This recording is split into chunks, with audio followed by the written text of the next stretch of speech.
Growing up, because we come from a blue collar working family, it was apparent that everything around our environment focused on that money was the bad side of society. That money made good people bad. That split up marriages.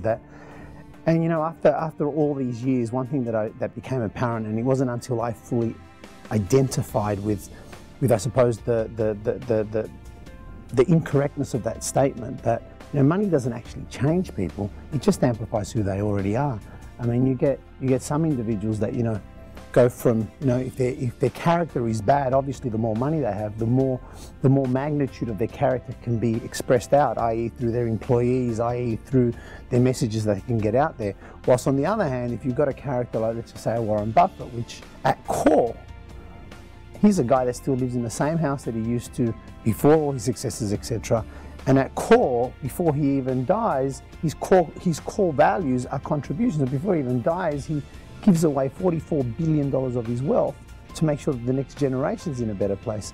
And you know, it's interesting because we keep saying, you know, money is what makes people bad or good. And I'd sort of turn that question around and say, look, you know what? I also know people without money that are good and bad, that do well and do badly.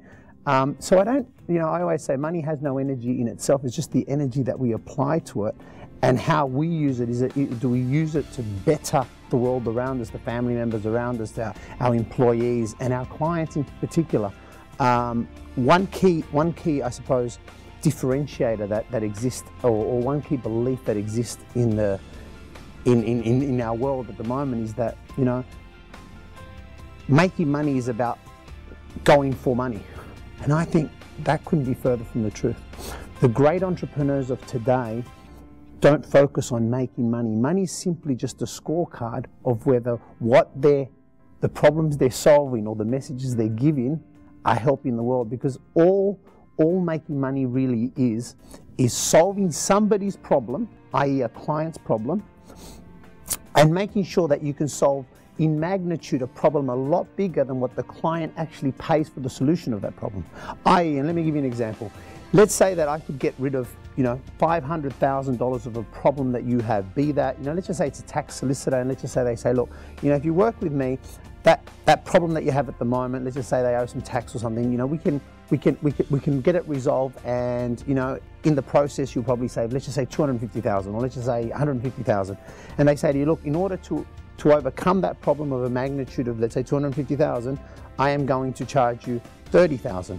Now you can clearly see that the problem that's being solved for the actual client is so in excess of what they're actually paying that it goes without saying that that particular solicitor would probably end up making a lot of money in their business, because you can never, in business, you never actually get to do straight trade for trade. No one will ever change $1,000 for $1,000. There's just no purpose behind it. It just doesn't make sense. It's a waste of time.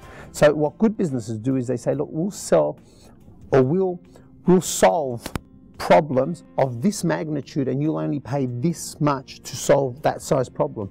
And it goes without saying that when you do that, just like in the solicitor's case, the clients will keep coming back again and again and again, because it's almost like clients solve much bigger problems in their lives, or in their businesses, or in their families, for a much lower price. And that's what real entrepreneurs do. It's called the concept of discounting money. It's saying, look, we're out there to solve problems, and in return get a proportion of funds for it. And